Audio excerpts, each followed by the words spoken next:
Bienvenidos al tercer módulo del curso de capacitación docente 2019. Mi nombre es Denis Javier Torres Castro, juntamente con mis colegas Néstor Bruno y Wendy Sepúlveda. Bueno, estamos a cargo del módulo titulado Didáctica. Bien, pero para hablar de didáctica necesitamos establecer algunos parámetros para fijar la locación y cómo vamos a abordar este tema. A ver, iniciamos un poco recordando algunas cosas. La didáctica es parte de un proceso pedagógico. La pedagogía está inmersa dentro del llamado proceso de enseñanza-aprendizaje. Y este proceso de enseñanza-aprendizaje está inmerso dentro de la educación. Pero ¿dónde viene la educación? La educación aparece con la humanidad, aparece con nosotros mismos. Entonces, la didáctica, que se va a desprender de un proceso educativo, está inmerso en el mismo humano. Solamente para darles un ejemplo, si yo quiero que mi hijo recién nacido aprenda mi nombre, voy a tratar de buscar los medios para que esto se consolide. Yo soy tu papá. Yo soy tu papá. Fíjense cómo utilizamos un proceso didáctico. Puedo ser más alegre. Mira, este loco es tu papá. Interesante. Pero la didáctica va más allá. Si yo, por ejemplo, quisiera tener el permiso para hacer algo, busco y trato de convencer que la acción que voy a realizar es necesaria. Entonces la didáctica aparece con el elemento humano de tratar de llevar adelante un objetivo, convencer de este objetivo y utilizar los recursos que están a nuestro alrededor. Pero tratar de definir específicamente lo que es didáctica sería difícil. ¿Por qué? Porque lastimosamente no existe una sola tendencia, una sola posición filosófica que nos aproxime y nos diga esto es didáctica. No existe. Para eso en educación hablamos de teorías, paradigmas, tendencias, modelos, escuelas, sino otros conceptos más. Entonces, la didáctica se va a ajustar a cada uno de esos elementos. Por ejemplo, la psicología experimental ha estado muy, pero muy intrincada en los procesos educativos a través de dos corrientes. Por ejemplo, el conductismo y el cognitivismo. Y para cognitivos y para conductistas, la didáctica es diferente. Un conductista entenderá que la didáctica es el proceso de guiar, de llevar adelante, de consolidar un proceso.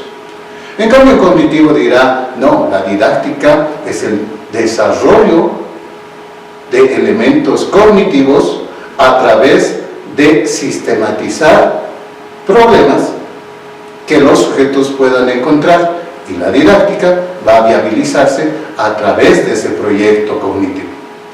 Pero no son las dos únicas escuelas, tenemos otras. Hoy en día está muy de moda el humanismo, que nos habla de el ser perfecto, del ser consolidado. Pero bueno, dejemos a un lado estos elementos que son importantes, pero recuperemos otros que también son necesarios. Por ejemplo, la Universidad Mayor de San Andrés, hace algunos años, ya está implementando dentro de sus iniciativas y consolidaciones educativas el desarrollo de competencias. Entonces algunos me van a decir, pero las competencias están pasadas y no hay mucho que hablar. Sin embargo, las competencias están relacionadas con los saberes. ¿Cuántos saberes dice la UNESCO que debemos desarrollar?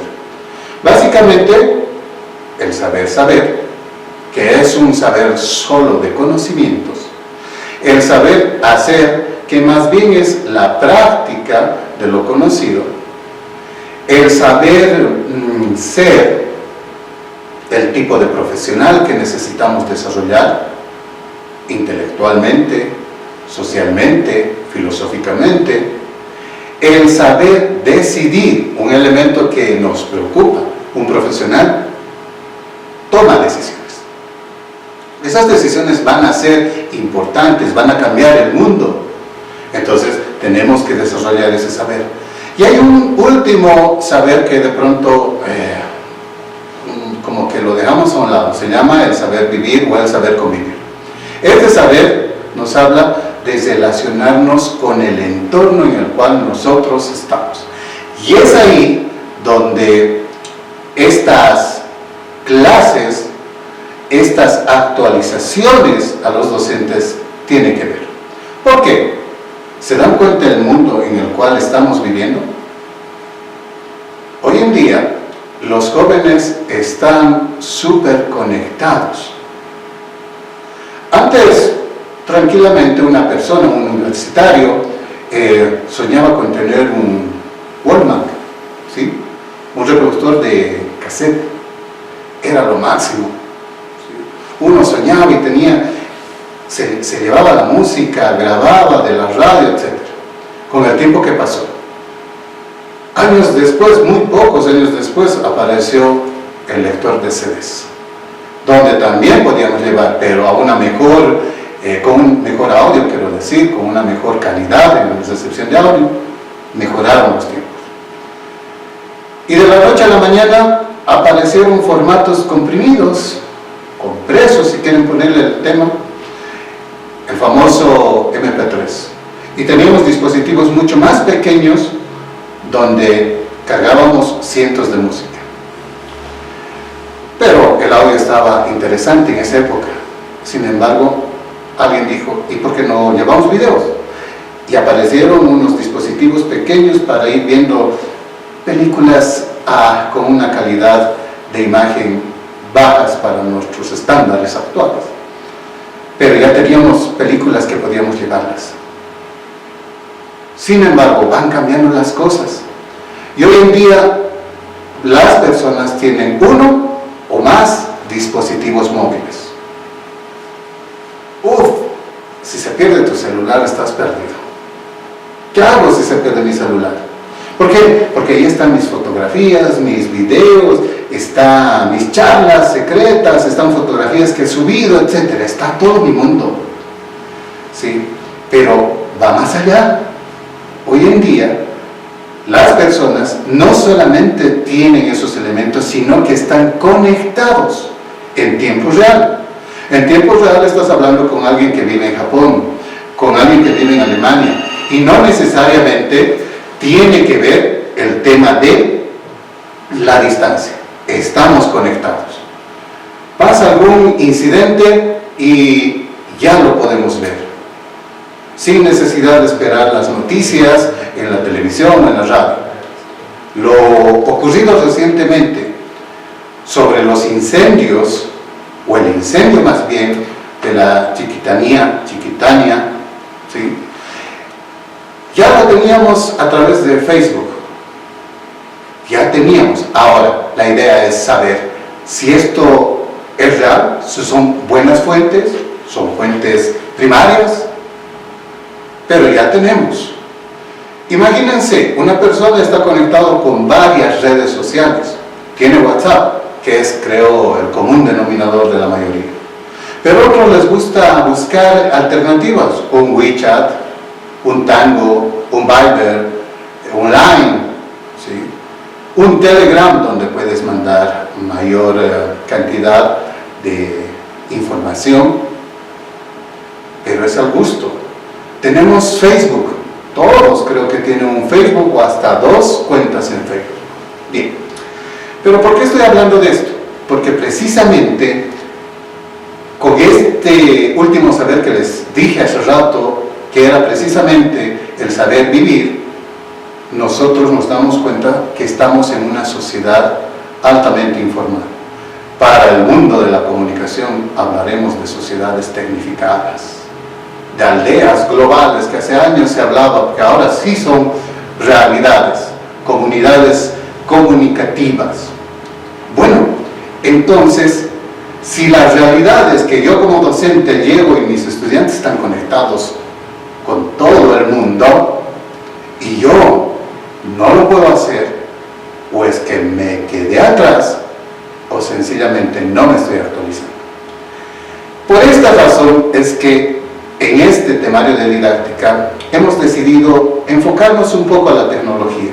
Sabemos que existen otros espacios de desarrollo didáctico, pero en esta ocasión queremos hablar del apartado tecnológico. El apartado tecnológico es importante.